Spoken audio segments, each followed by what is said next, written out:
Welcome to my YouTube channel lovely bull. आज मैं आपके लिए एक न्यू वीडियो लेकर आया हूँ और इस वीडियो में मैं आपको बताऊंगा कि किस तरह से हम पेंसिल शेड को बना सकते हैं और कौन सी शेड हमें स्केचिंग के लिए काम आएगी। आपने एक चीज़ नोटिस की होगी, जब एक न्यू आर्टिस्ट बड़े आर्टिस्ट को काम करते हुए देखता है तो वो हमेशा चाहता है कि जो उसके पास मटेरियल है वो मेरे पास हो। तो इस चक्कर में वो हाई ब्रांड वाली जो पेंसिल्स हैं या फिर मीडियम बजट वाली जो पेंसिल हैं वो बाय करने की कोशिश करते हैं और कर भी लेते हैं। और उनको एक प्रॉब्लम हमेशा फेस करनी पड़ती है कि उनको पेंसिल सही से यूज़ नहीं करने आती।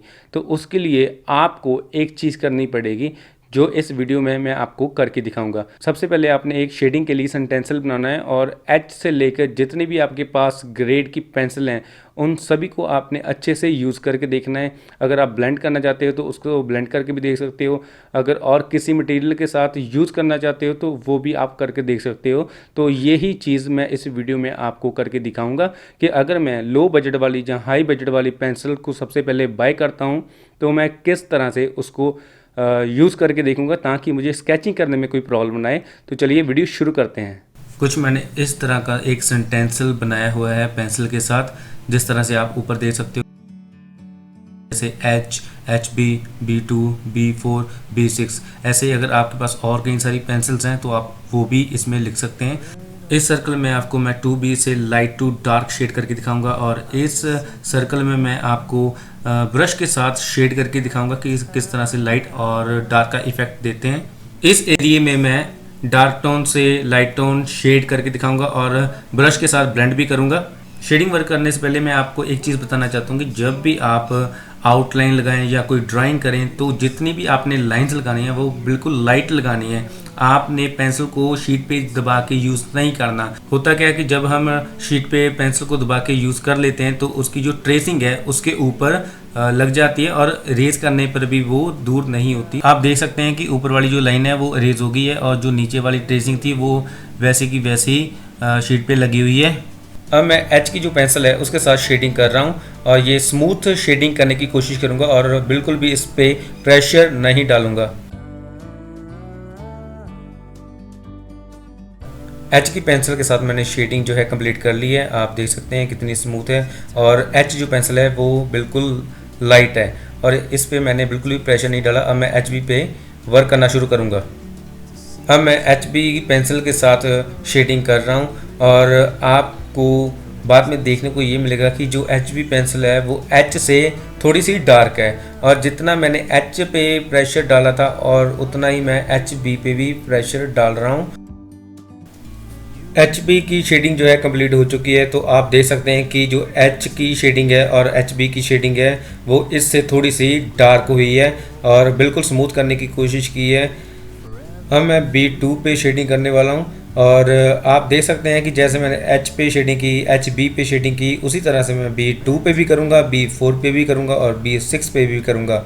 और आपको मैं पहले ही बता देता हूँ कि मैं किसी भी ब्लेंडिंग टूल का इसमें यूज़ नहीं करूँगा, ना ही टिश्यू पेपर का, ना ही ब्रश का, ना ही किसी और चीज़ का, जिससे इसकी जो शेडिंग है वो स्मूथ हो। अब मैं B4 पे शेडिंग करने वाला हूँ और अभी जो मैंने पिछली लाइन में ये चीज़ बोली थी कि मैं जस्ट पेंसिल के साथ शेडिंग स्मूथ करूँगा और कई आर्टिस्ट ये सोचेंगे कि ये चीज़ तो जो ब्लेंडिंग टूल है उसके साथ भी ये अच्छे से ब्लेंड हो सकता है, बट वो जो डिस्कशन है किसी और वीडियो में मैं करूँगा कि किस तरह से जो ब्लेंडिंग टूल है वो यूज़ करने चाहिए, कौन कौन से ब्लेंडिंग टूल होते हैं और कौन सा ब्लेंडिंग टूल आपके लिए ज़्यादा बेस्ट है जिससे जो ड्राइंग है वो अच्छी आए।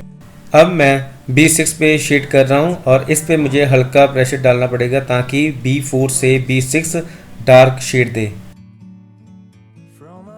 आप वीडियो स्क्रीन में देखिए कि एच पेंसिल कितनी लाइट है, एच बी उससे डार्क है, B2 उससे डार्क है, B4 उससे डार्क है, B6 B4 से डार्क है। तो आप देख सकते हैं कि मैंने इस तरह से वर्क किया है। तो आपने भी इस तरह की प्रैक्टिस जो है सबसे पहले करके देखनी है। जब भी आप किसी भी ब्रांड का पेंसिल सेट लेते हो तो सबसे पहले आपको टेक्सचर, शेड और शेडिंग टोन पहचाननी पड़ेगी। ये काफ़ी ज़्यादा ज़रूरी है स्केचिंग के लिए। अब नेक्स्ट प्रैक्टिस करते हैं सर्कल में। आप देख सकते हैं ऊपर लिखा हुआ है कि पेंसिल शेड। अब पेंसिल यूज़ करते हैं इसमें B2 और एक पेंसिल को आप लाइट वे से और डार्क वे से किस तरह से यूज़ कर सकते हो विदाउट एनी ब्लेंडिंग टूल, तो वो देखते हैं। अब अब मैं सर्कल में स्मूथ शेडिंग कर रहा हूँ और आप देख सकते हैं कि ऊपर की तरफ मैं लाइट इफेक्ट दूंगा, सेंटर में मिडल टोन अप्लाई करूंगा और नीचे की तरफ मैं डार्क टोन 2B पेंसिल के साथ शेड करूंगा।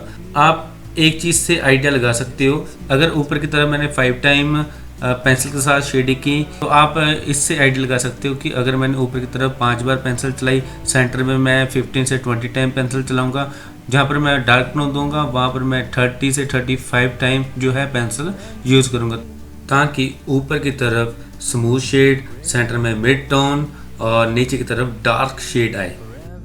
सर्कल में शेडिंग कंप्लीट हो गई तो आप देख सकते हैं कि ऊपर की तरफ लाइट, सेंटर में मिडल टोन और नीचे की तरफ डार्क टोन मैंने शेड दे दी है। इस सर्कल में जो वर्क होने वाला है वो पेंसिल पाउडर के साथ होने वाला है। अब पेंसिल पाउडर बनाएं कैसे, उसके लिए आपको अलग शीट लेनी पड़ेगी। इस शीट पे मैं 2B पेंसिल के साथ सबसे पहले शेड करूंगा और शेडिंग को मैं ब्रश के साथ अच्छे से ब्लेंड करके इस सर्कल में अप्लाई करूंगा और लाइट और डार्क इफेक्ट दूंगा। सबसे पहले आपने एक अलग पेपर पे अच्छे से 2B पेंसिल के साथ अच्छे से शेड कर लेनी है। बाद में आपने एक ब्रश लेना है और ब्रश लेने के बाद जो शेडिंग का पाउडर ब्रश पे लगा होगा वो आपने सर्कल में अप्लाई करना है। अब मैं बात करता हूँ कि सर्कल में ब्रश को यूज किस तरह से करना है। तो उसके लिए आपको एक चीज ध्यान में रखनी पड़ेगी, जिस तरह से आपने पेंसिल शेड की है उसी तरह से आपने ब्रश के साथ भी शेडिंग करनी है और लाइट वे से ही आपने ब्रश को भी पकड़ने की कोशिश करनी और लाइट शेडिंग करनी शुरू करनी है। और यहाँ पर आपको डार्क इफेक्ट चाहिए, आप बार बार उस पर शेडिंग करना और जहाँ पर लाइट इफेक्ट चाहिए उस एरिया में आप कम शेड देना। अगर आपसे ये वाला वर्क करते टाइम गलती हो तो आपने इस वर्क की बार बार प्रैक्टिस करनी है, क्योंकि ये बेसिक स्टेप है स्केचिंग के लिए। आप देख सकते हो कि मैंने ऊपर लाइट इफेक्ट, मिडल टोन और डार्क इफेक्ट देने की कोशिश की है और ये सारा काम मैंने स्मूथ किया है और ये सारा काम मैंने ब्रश के साथ किया है। इस एरिया में मैं लाइट से डार्क टोन लेकर जाऊंगा बिल्कुल स्मूथ, और जो पेंसिल यूज करने वाला हूँ मैं वो है HB, B2, B4 और B6। अब मैं H की पेंसिल से लेकर B6 पेंसिल तक शेडिंग करूंगा और साथ साथ मैं इसको ब्लेंड भी करता जाऊंगा। जैसे पहले शेड, फिर ब्लेंड, फिर HB पेंसिल के साथ शेड, फिर ब्लेंड, फिर B2 के साथ शेड, फिर ब्लेंड।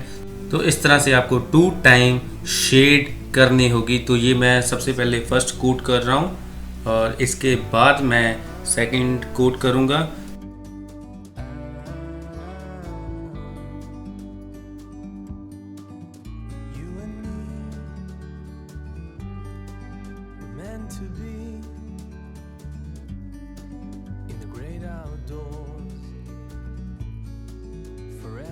तो वर्क कंप्लीट हो चुका है। तो आप देख सकते हैं कि ऊपर की तरफ पेंसिल ग्रेड्स के बारे में बताया मैंने आपको, पेंसिल शेड 2B के साथ लाइट से डार्क इफेक्ट किस तरह से करने विदाउट ब्लेंडिंग वो बताया, और इस सर्कल में मैंने बताया कि ब्रश के साथ किस तरह से जो पाउडर है वो ब्लेंड करना है जिससे आप लाइट और डार्क इफेक्ट देख सकते हो। और जैसे ऊपर की तरफ मैंने शेड की है और नीचे की तरफ वैसे ही मैंने स्मूथनेस और अच्छे से शेड करने की कोशिश की है, ताकि आपको लाइट से डार्क इफेक्ट किस तरह से देना है वो आ जाए। आई होप ये वाली वीडियो आपको अच्छी लगेगी। अगर अच्छी लगे तो आप लाइक, कमेंट, शेयर कर सकते हैं। Thank you.